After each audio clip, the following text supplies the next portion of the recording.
wardegdega madaxweynaha dowlad goboleedka Puntland Siciid Cabdullaahi Deni ayaa 48 saac ee la soo dhaafay waxa uu qaaday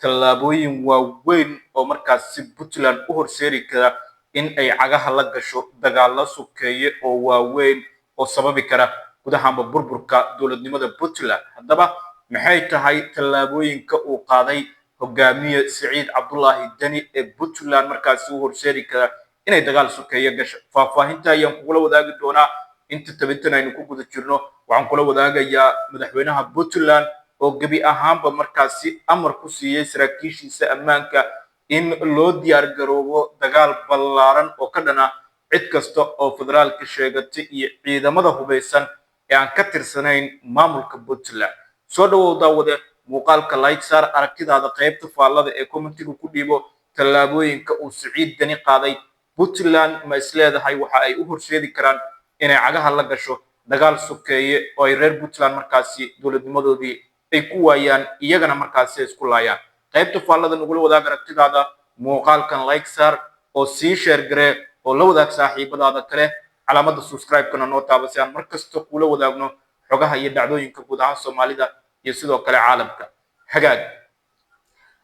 deegaanada dowlad goboleedka Puntland maalmihii ugu dambeeyay waxaa ka taagnayd xiisad iyo sidoo kale dhaqdhaqaaq aad u xooggan oo iska soo horjeeda oo ay wadaan ciidanka ammaanka dowlad goboleedka Puntland, ciidamo sheegay inay ku biireen safka dowladda federaalka Soomaaliya iyo kuwa markaasi sheegay inay ka goosteen dhinaca maamulka Puntland kadib markii ay ka waayeen xuquuqaadkii ay ku lahaayeen. waxaa sii xoogeysanaya markaasi dhinaca kale ciidanka ku biiraya safka dowladda federaalka Soomaaliya iyada oo maalmo ka hor duleedka magaalada Boosaaso uu ka dhacay dagaal u dhaxeeya ciidanka ammaanka dowladda Puntland iyo sidoo kale ciidamo sheegay inay safka dowladda federaalka Soomaaliya ka tirsan yihiin, gaar ahaan ciidanka BSF.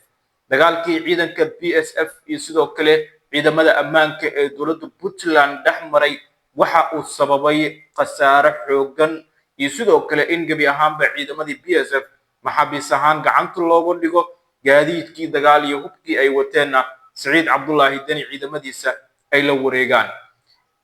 kadib dagaalkii duleedka Boosaaso ka dhacay, Siciid Cabdullaahi Deni waxa uu qaaday tallaabooyin waaweyn oo xiisadda Puntland ka taagan uga sii daraya. waxaana ka mid ah in gebi ahaanba ciidamadii maalmo ka hor gudaha magaalada Garowe la keenay oo la doonayay in ay maraan 1 August dabaaldega halkaana ay gaardis ku soo bandhigaan. waxaa lagu amray saraakiisha hogaaminaysay inay dib ugu celiyaan xerooyinkii laga keenay ee magaalooyinka Boosaaso, Gaalkacyo iyo sidoo kale Qardho. waxaana sidoo kale ciidamo aad u fara badan la geeyay gudaha magaalada Boosaaso, gaar ahaan duleedka magaalada meel aan ka fogeyn xerada Ligle. dad badan waxa ay tilmaameen Siciid Deni dagaalkii BSF uu la galay kadib inuu isku diyaarinayo in inta ciidanka BSF ka harsan ee gudaha Boosaaso ku sugan uu xeradooda ku weeraro, si lamid ah ciidanka Jimcaale ee Danab ee duleedka magaalada Garowe iyagana ku sugan uu weerar ku qaado.